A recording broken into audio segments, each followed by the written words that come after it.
In the second half of the 19th century, the Russian state went through a period of escalating telescopic reforms under the leadership of Tsar Alexander II. The opportunities of economic nature, the opportunities of social and cultural transformation began to grow at a pace which was almost unprecedented since the days of Peter the Great, as Russia became more and more integrated in the mainframe of European social and political developments. What was perhaps the most important change brought about by Tsar Alexander II, however, was the change that was there in the intellectual landscape of Russia. Because there was very little possibility for bringing about any serious changes in the Russian state without challenging the autocracy itself, which is one reason why Russia was so slow to change till the second half of the 19th century. And even then, when the change began, the initiative had to be taken by the state itself. We would today look at one of the most interesting phases in Russian intellectual history, which is the period of Tsar Alexander II and the era that followed, that of Tsar Alexander III, and the manner in which the ideas of reform made way for ideas of revolution, which was ultimately to culminate in first the revolution of 1905 and then the Bolshevik Revolution of 1917. In the 19th century, or as late as the 19th century, shall we say, the Tsar remained the nerve center of Russian imagination, as almost all major social segments of the Russian Empire, directly or indirectly, owed its own status and its own station in Russian life directly to the Tsar.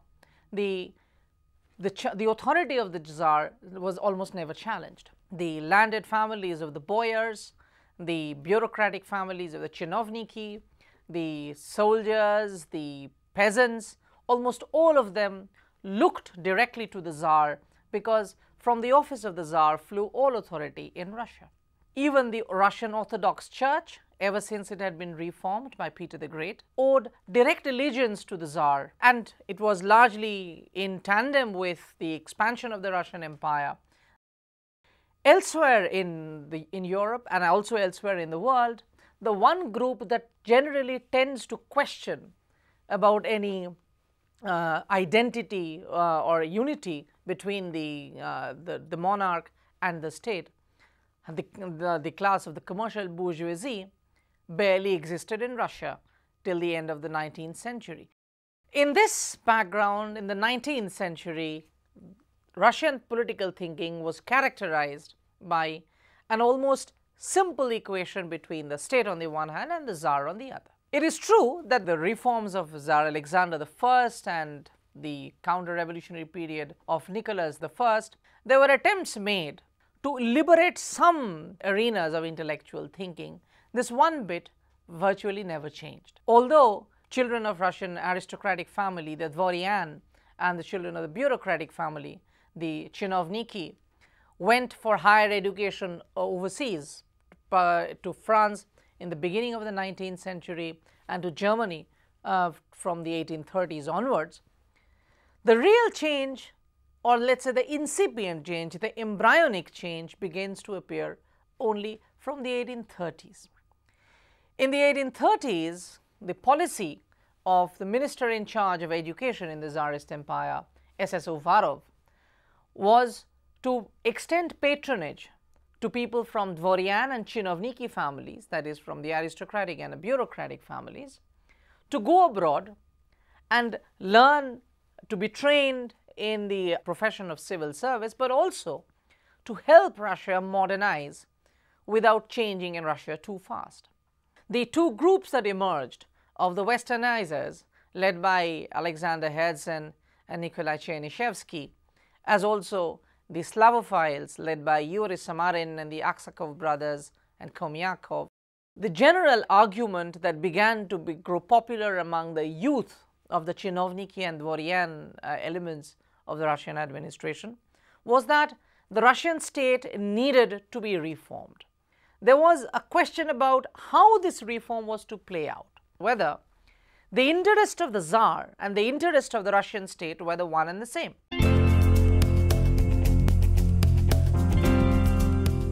For the first time during the period of Tsar Alexander II, we see people coming up with the argument that they are not necessarily the same. From the 1860s, we can identify three very distinct schools of thinking in this respect. There were the conservatives who were of the opinion that the state required minimal changes and only cosmetic changes at that. These conservatives were lock, stock and barrel against the great reforms of 1861, particularly those dealing with the introduction of the Zemstva. The Zemstva mode of local self-government that had been introduced was meant to marginalize the Russian aristocracy, the Dvorian families, from the act of administering the province, so that the authority of the Tsar could be imposed much more directly at one level, and where the people were given a stake in the act of government on the other.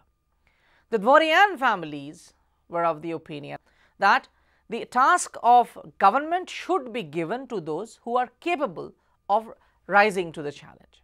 And they believed that the introduction of the Zemstva system, delegating power to the illiterate people of the countryside, was of not much use. They were of the opinion that the people of the countryside, if they have to participate in the process of governance, they would have to take into account the training, the experience and the skills of the Dvorian, and the Dvorian could educate the illiterate people in the art of government, meaning the devolution had to be gradual.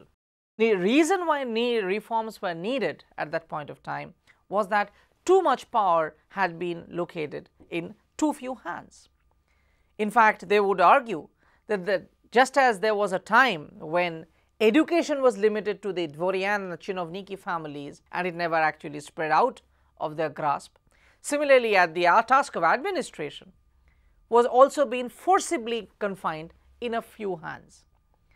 And they argued that the scope of education should be expanded so that the bourgeois families, the propertied families could at least be represented in the task of self-government, and even people from peasant families, given the benefit of education, would be able to sort of learn, as it were, on their feet.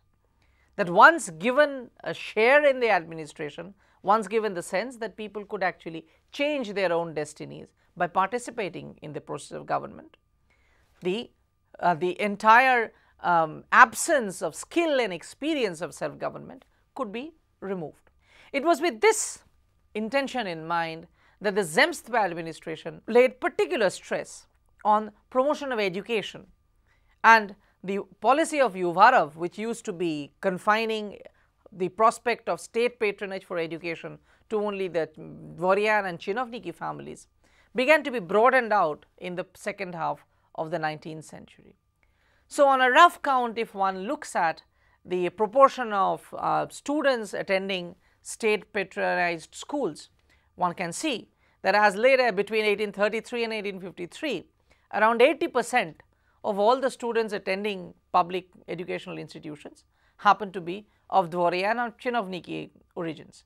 That is to say, people who were receiving patronage, were receiving government support, were mostly those coming from aristocratic and bureaucratic families with the ultimate objective of joining civil service. The social basis of education, therefore, having broadened, the line of the reformists were very clearly emerging as the winner by the 1870s.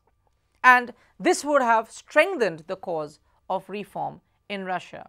The 1870s happened to be a period of major economic dislocation in Europe because of a period of what we today speak of as retarded growth, but what contemporary Europeans had thought of as the Depression.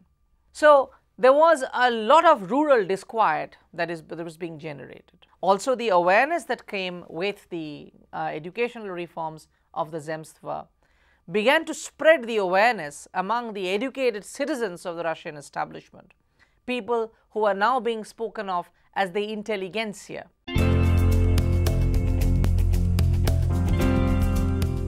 These intelligentsia of the 1870s and 1880s began to be of the opinion that the reforms of 1861, the great reforms of Tsar Alexander II, had not gone far enough. And from this group of people, there emerged a platform, shall we say, called the Narodniki, the populists, those who value the people over anything else. The Narodniki movement that emerged in the 1870s and 80s developed several manifestations. It had several wings. But by and large, its argument had been that the pace of reforms undertaken by the Tsar had not been fast enough, and that the emancipation of the serfs in 1860 was not comprehensive enough. They were of the opinion that with the emancipation of the serfs in 1861, the normal agricultural pattern of the Russian countryside had been completely done away with, as agricultural capitalism seemed to be encouraged. The requirements of industrialization prompted the Tsar to impose a heavy revenue burden frequently on the countryside. And the Narodnikis were arguing that this required the peasantry to sell more seeds and a larger share of their harvest into the market. And as a result, the food prices, because food that was being sold in the market was taken away for export for the larger economic needs of the Russian state, food prices in the countryside were rising, forcing emancipated serfs, who were not given fertile lands anyway during the process of emancipation, they were forced to work as agricultural laborers in the fields of slightly more prosperous peasants or the landlords, either the kulaks or the dvorians. The Narodniki movement, therefore, was of the opinion that the land that had been made over to the emancipated serfs was not adequate, was not fertile, and the general economic environment of the Russian countryside was not conducive. They were arguing that this introduction of agricultural capitalism in the Russian countryside was leading to a kulakization of a certain segment of the peasants, those who were prospering. The Narodniki movement therefore tried to arouse the people in a gesture of defiance and a gesture of rebellion, as it were, against the Tsarist autocracy. They were not identifying the Zemstva government as the problem, because the Narodniki people were frequently being supported by the people in the Zemstva. Their target was the landed families of the Dvorian, as also the Tsarist autocracy that supported them. So, the Narodniki attempt was to bring about a peasant insurrection against the Tsarist order. There was in fact a segment within the Narodniki movement which split in course of the 1870s, and a faction that emerged known as the Black Repartition movement, who demanded that the land that had been assigned in 1861 for the peasant communes, the mirs, was so inadequate that there was an immediate imperative to redistribute further land. More land should be taken away from the boyars and should be made over to the people, who would then be able to stand on their own feet. The Narodniki movement, given its calls for insurgency, was considered to be a major thrust in the intellectual landscape of the Russian state. The people, indeed the peasantry, held the Narodnikis with, however, great deal of suspicion. The Russian peasantry believed that the Tsar was the living deputy, as it were, of God, and they looked at the Tsar for all sorts of solutions to all sorts of problems. In fact, the great reforms of 1861 reinforced this particular impression that the Russian peasantry had. They believed that while the landlords had no love lost for the Russian peasantry, the Tsar was its natural protector. So, the Narodniki, the nihilist call for insurgency among the Russian peasantry did not actually take any roots. It fell on deaf ears. The only way out was to carry out a military campaign, a guerrilla campaign, and then virtually a terrorist campaign. So, from the closing years of 1870s, the Narodniki movement developed a terrorist dimension which has been worked extensively by Russian authors like Ivan Turgenev and to an extent even Dostoevsky. In 1881, this terrorist campaign of the Narodnikis resulted in the assassination of the Tsar Alexander II. Now, the assassination of Tsar Alexander II was a very well calculated, very deliberate move. The Narodnikis believed that if the Tsar could be assassinated, then the peasant illusion that the Tsar was invincible, that he was as good as an extension of God himself, would be shattered. In effect, it turned out to be counterproductive, because the peasants who genuinely believed the Tsar was their well-wisher made certain that no Narodniki activity was to be tolerated anymore in their midst. And once the state realized that the support of the peasantry was with them, they went out full-fledged against the Narodniki movement, and the Narodniki movement was crushed militarily. The new Tsar, Tsar Alexander III, the indulgence towards demands of reform and change began to reduce. There was a massive amount of counter-repression, counter-revolutionary repression that could be witnessed in the Russian state. The next stage of intellectual transformation also comes around this point of the depression of the 1880s and the breaking of the nihilist movement, the Narodniki movement.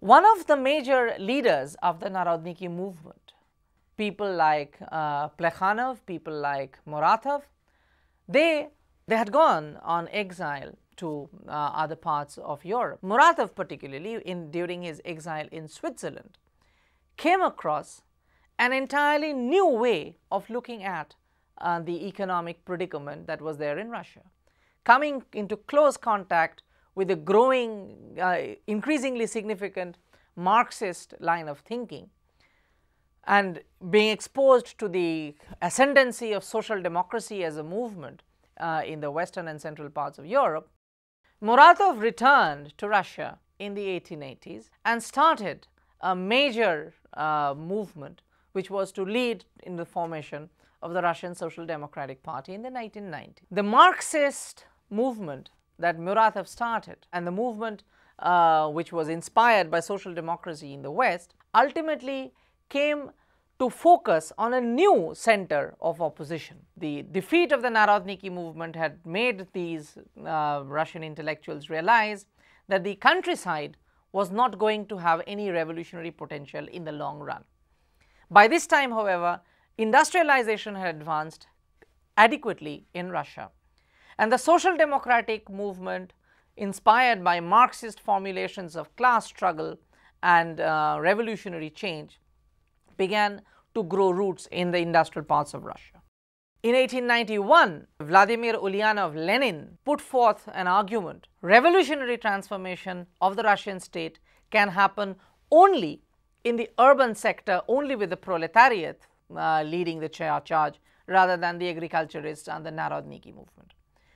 The Narodniki people had the idea that in the countryside there was a natural egalitarianism which was being dislocated by the introduction of agricultural capitalism. People like Lenin and people like the strongest and the earliest voices of social democracy in Russia, George Plekhanov, controverted this claim completely. They refuted this claim and argued that the very reason why the Narodniki movement did not succeed in the countryside was because agricultural capitalism had fractured the so-called unity in the countryside. So Plekhanov and Lenin in the Social Democratic Party began to make the argument that any revolutionary transformation would have to come with the proletariat at the vanguard and with the intellectuals leading the charge. This was resolved in a way in early 20th century during a corner in 1901-1902 at London, when the majority faction known as the Bolsheviks